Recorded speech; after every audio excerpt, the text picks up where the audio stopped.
ಭಾರತೀಯ ಜನತಾ ಪಕ್ಷ ಇವತ್ತು ಕಾರ್ಯಕರ್ತರ ಪಕ್ಷ.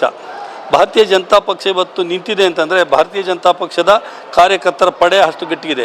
ಇಡೀ ಪ್ರಪಂಚದಲ್ಲಿ ಯಾವುದಾದ್ರೂ ಒಂದು ರಾಜಕೀಯ ಪಕ್ಷ ಹೆಚ್ಚಿನ ಸದಸ್ಯರನ್ನು ಹೊಂದಿರೋ ಅಥವಾ ಹೆಚ್ಚಿನ ಕಾರ್ಯಕರ್ತರನ್ನು ಹೊಂದಿರುವಂಥ ಪಕ್ಷ ಅಂತಂದರೆ ಭಾರತೀಯ ಜನತಾ ಪಕ್ಷ. ಇವತ್ತು ಭಾರತೀಯ ಜನತಾ ಪಕ್ಷ ಯಾರು ನಿಷ್ಠೆಯಿಂದ ಪಕ್ಷಕ್ಕೆ ಕೆಲಸ ಮಾಡ್ತಾರೆ, ಭಾರತೀಯ ಜನತಾ ಪಕ್ಷದಲ್ಲಿ ಯಾರು ಪ್ರಾಮಾಣಿಕರಿದ್ದಾರೆ ಅವರನ್ನು ಗುರುಸಿ ಇವತ್ತು ಅಧ್ಯಕ್ಷರಿರ್ಬೋದು, ಬೇರೆ ಬೇರೆ ಪದವಿಗಳನ್ನು ಇರೋದು ಕೊಡುವಂಥ ಕೆಲಸವನ್ನು ಭಾರತೀಯ ಜನತಾ ಪಕ್ಷ ಮಾಡ್ಕೊಂಬರ್ತಾ ಇದೆ.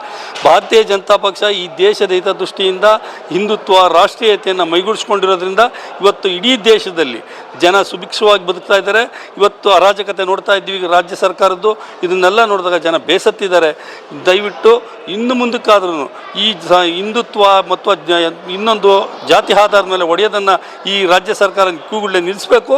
ಎಲ್ಲರೂ ಸಮಾನರು, ಸರ್ವ ಜನರು ಸಮಾನರು ಅನ್ನೋ ಒಂದು ಭಾವನೆಯಿಂದ ಈಗಿನ ಮುಖ್ಯಮಂತ್ರಿಗಳು ಕೆಲಸ ಮಾಡಬೇಕಾಗ್ತದೆ. ಯಾವುದೋ ಒಂದು ಕೋಮಿಗೋಸ್ಕರ ಕೆಲಸ ಮಾಡೋದು ತಪ್ಪದು. ಅವರು ಒಂದು ಕೋಮು, ಒಂದು ಜಾತಿಯನ್ನು ಜಾತಿಗಳ ಮಧ್ಯದಲ್ಲಿ ಹೊಡೆದು ಆಳ್ಲಿಕ್ಕೆ ಹೋಗ್ತವ್ರೆ. ದಯವಿಟ್ಟು ಅದು ಒಳ್ಳೆಯದಲ್ಲ. ಸಮಾಜಕ್ಕೆ ಕೆಟ್ಟ ಸಂದೇಶವನ್ನು ಕಳಿಸುವಂಥ ಕೆಲಸವನ್ನು ಮಾನ್ಯ ಮುಖ್ಯಮಂತ್ರಿ ಈ ಕರ್ನಾಟಕದ ಮುಖ್ಯಮಂತ್ರಿಗಳು ಮಾಡ್ತಾರೆ. ದಯವಿಟ್ಟು ಈ ಕೂಡಲೇ ಅದನ್ನು ನಿಲ್ಲಿಸಬೇಕು.